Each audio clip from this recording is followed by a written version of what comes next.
2015 was a significant year for ASEAN, in economic terms at least.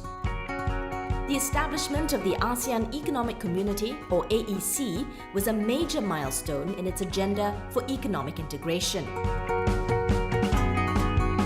With a collective GDP of over $2.6 trillion and a population of over 620 million people, ASEAN is the third largest economy in Asia and the seventh largest in the world. The AEC offers huge opportunities for economic growth and development for individual member nations and together as a region. While the potential of the AEC for economic growth and development is immense, there are also significant challenges for the integrated economic community as a whole and as individual member nations. One challenge is in the diversity of its economies and the disparate stages of economic development of each member nation. From labor-intensive activities such as farming, simple manufacturing, to high-tech sectors such as biotechnology, research and design, the diversity of the economies and levels of economic growth of each member nation is significant. In order to meet the developmental goals of individual ASEAN member nations, the role of education, particularly in building up the skills of the workforce, is increasingly important, says an ASEAN researcher. Building capacities, knowledge, so that the growth trajectory of a country can be moved forward and sustained by successive generations. We see this in the context of how education can also help build skills, not just through the usually envisioned trajectory of moving from primary to secondary to tertiary to a university degree, but also in the importance of technical and vocational skills that are also important to support economic development initiatives and projects in a country. And globally, what the world has been witnessing is, of course, this mismatch, this increasing mismatch in educational qualifications with the type of skills that are required in the job market. And in ASEAN countries, there are also many conditions of vulnerability in the job market because of the existence of the informal sector and, of course, where do young people fit in, finish their education and enter the job market. So education does have an important role in building up the skills of all these young people to have an active part in the economic development and progress of not only their countries, but also part of that whole economic integration exercise that ASEAN is moving for. To be ready for regional economic integration, individual ASEAN countries need to raise the qualifications and skill sets of their workforce to enable them to participate actively in the regional and global economy. In Singapore, the government has invested significantly in technical and vocational education, as well as the continuous upgrading of the skills of its workforce, with schemes such as Workfare and Skills Future that support its citizens to continually upgrade their skills for the new economy. A strong economy, therefore, needs capabilities. You need the entrepreneurs, but you also need a skilled workforce. And if we give our workforce skills, we'll enable them to hold better jobs, earn better pay. We are preparing our students well for the new economy, equipping them with relevant skills which are in demand. Our polys and ITE offer courses in digital media design, and lots of these students intern at film studios like Ubisoft, Bandai Namco, Blizzard, Lucasfilm. Eventually, some of them work there. There are also other courses to train horticulturalists, food scientists, sports scientists, all sorts of new jobs which a generation ago didn't really exist. analysts have observed that despite efforts by individual countries to develop the skill sets of their workforce, it is imperative that a national skills framework be set up in each country, leading towards the establishment of an ASEAN skills recognition framework. Regional accreditation of skill sets will make it easier for workers of varying skill levels to move across national borders and find jobs within the region. In addition to national development of their own workforce, efforts have also been made between ASEAN countries to help each other level up. For example, in the area of technical and vocational education, Singapore and Myanmar have this bilateral program where Myanmar's technical and vocational institutes, which declined during the socialist years and under the military government, have now been given a fresh breath of life. And Singapore is providing that necessary knowledge and capacity transfer, even in terms of helping out with setting the curriculum for technical and vocational education in Myanmar, so that ultimately this will also add to Myanmar's active participation in regional integration, particularly regional economic integration. United we stand, divided we fall.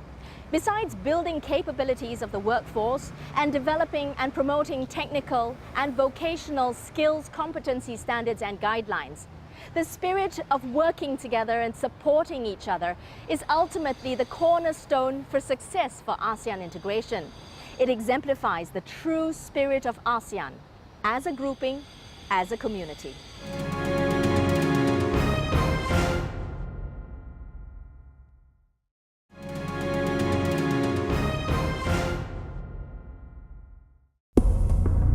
We use it to shop, pay our bills, and connect with friends.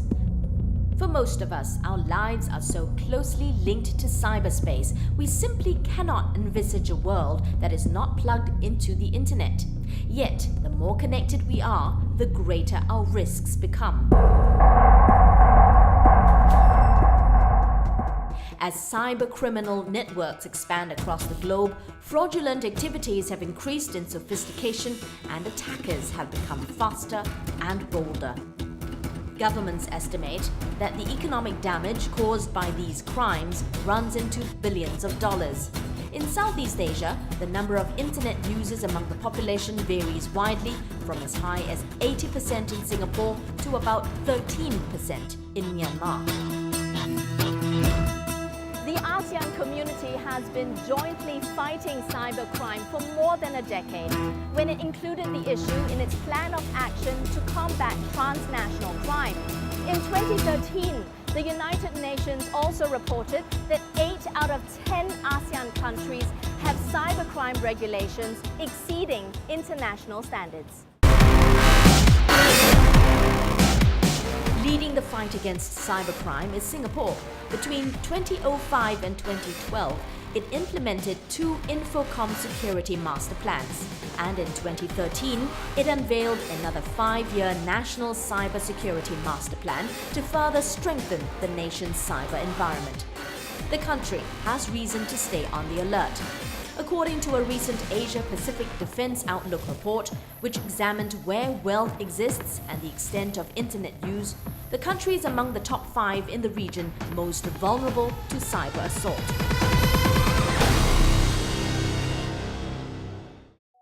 Singapore's Cybersecurity Agency, or CSA, has also found at least 16 waves of attack on government systems, and these were just by organized groups.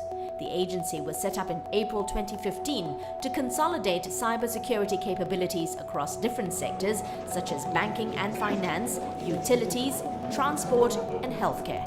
There are very many smart people out there who will try and find a way to penetrate systems. We have to, from the cybersecurity, cyber defense side, have to find ways to try and prevent them. In October 2016, Singapore announced a national blueprint detailing its long-term approach towards tackling cybercrime and to enhance its standing as a trusted digital hub.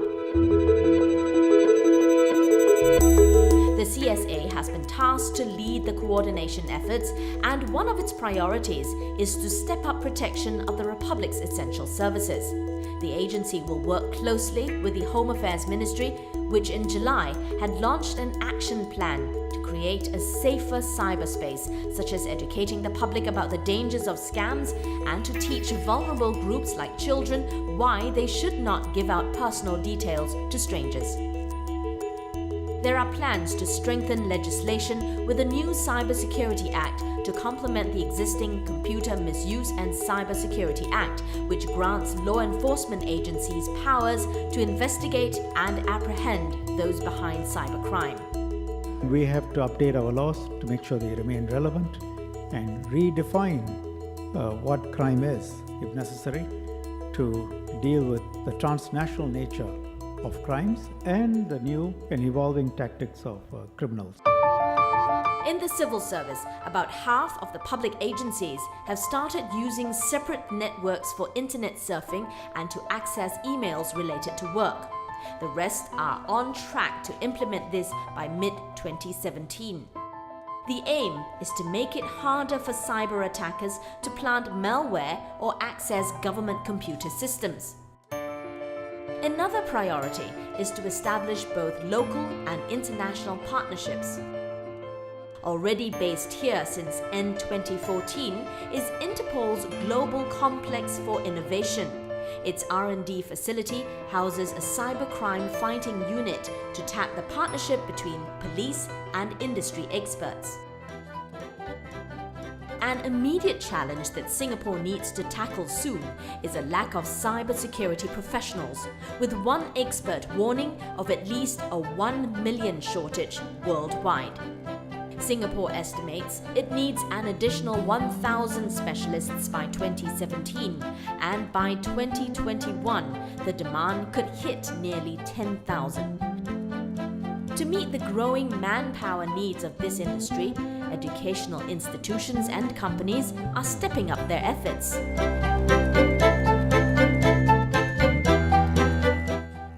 Beyond its own shores, Singapore is extending a helping hand to its neighbors in the battle against cybercrime.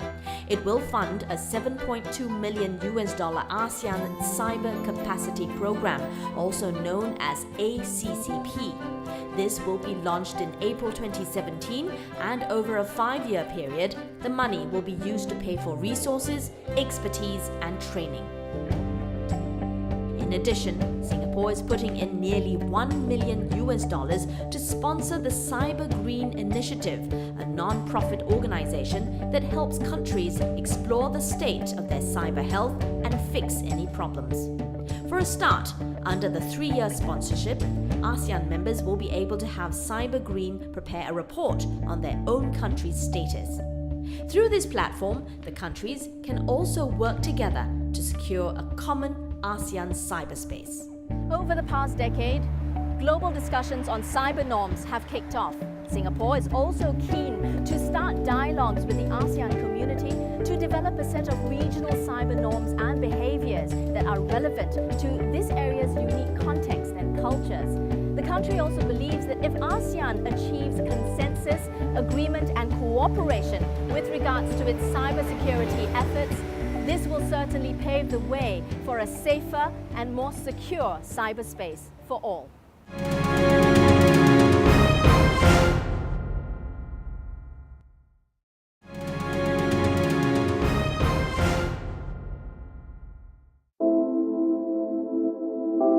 It was 1967. Turbulent times in the world and no less in the region.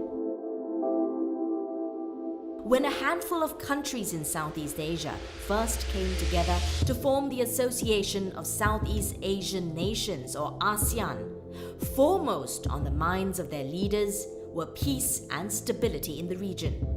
Cooperation and unity would not only bring about peace, but also accelerate economic growth and prosperity, social progress, and cultural development of these countries. One set of initiatives by ASEAN to strengthen the foundation for a prosperous and peaceful community of Southeast Asian nations is in the field of education. While there was agreement on the important role of education for unity and security in the region, it was only in 1992, during the fourth meeting of the ASEAN heads of governments in Singapore, were there efforts for greater cooperation in education.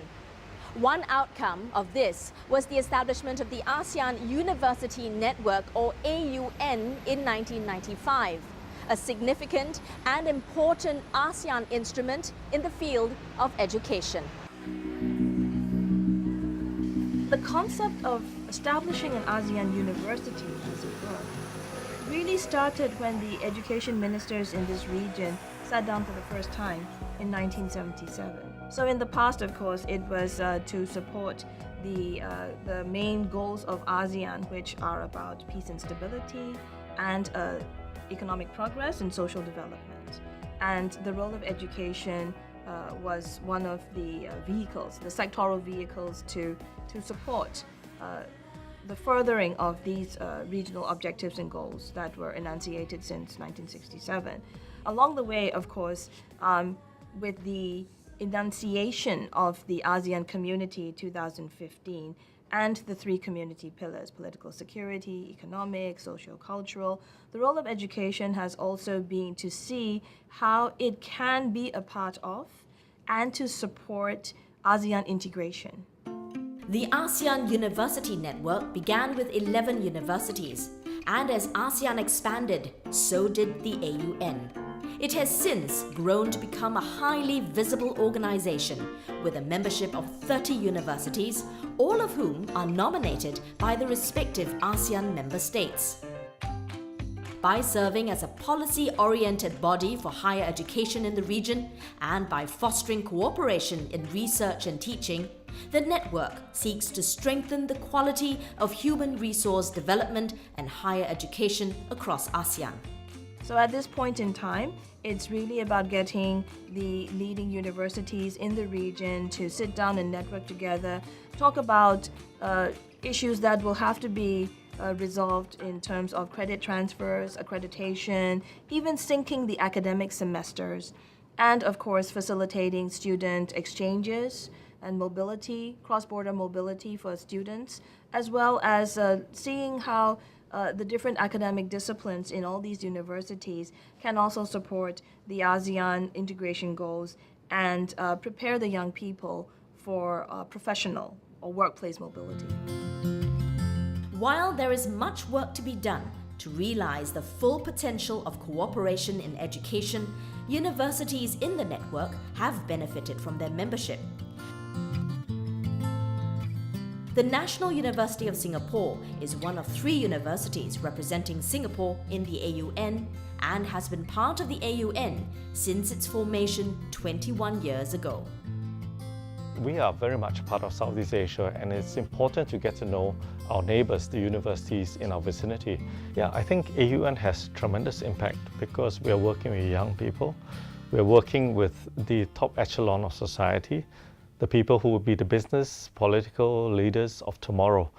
And if we at this level can give our students favorable impressions and favorable working relationships within the region, I think it bodes well for ASEAN and Southeast Asia. Besides institutions of higher learning, efforts have been made to promote ASEAN awareness at all levels of the education system in member countries. After the 11th ASEAN Summit in Kuala Lumpur in 2005, ASEAN education ministers identified 4 priorities in education cooperation. An outcome of this was the development of the ASEAN Curriculum Sourcebook as a tool to advance an understanding of the ASEAN identity, as well as to develop in young people a better understanding of the diversity of cultures across the region. The motivation always was to provide a reference source for teachers in primary and secondary schools mainly, to be able to impart what is it about ASEAN to their students. And of course, this takes different forms. So rather than developing it as a curriculum and requiring countries to straight away put it into their national curricula. It has always been the intention to provide it as a teaching resource. And the curriculum sourcebook's main intention was to help foster that sense of the identity of being part of the region, what it means to have that kind of the cultural identity. The extent to which the ASEAN Curriculum Sourcebook has been introduced and used differs across member nations. A major challenge is that while agreements to cooperate at the regional level are reached, individual countries still have to balance regional commitments with national priorities and interests. It is in the interest of every ASEAN member state to maintain ASEAN as a united and strong organization. A weak and disunited ASEAN serves nobody's interest. All of us in ASEAN, all 10 of us, serve two sets of interests, our national interest and ASEAN regional interest. And I think when this is true of all countries, and our first foreign minister, Mr. Rajaratnam, said this in a seminal speech he made 45 years ago in August 1967. Nonetheless, cooperation in the field of education has laid foundations of peace and stability in the region. Efforts such as developing an ASEAN curriculum and introducing ASEAN studies in schools, or even the setting up of an ASEAN university, has not only helped to bring people together, but also forged a sense of regional identity. With a collective sense of identity as one ASEAN, the ASEAN University Network plays a major role in collaborative efforts to promote peace and stability in the greater East Asian region. The ASEAN +3 cooperation involves the AUN collaborating with universities from Japan, China and South Korea with a broader goal to promote East Asian identity and solidarity through greater cooperation in the field of education.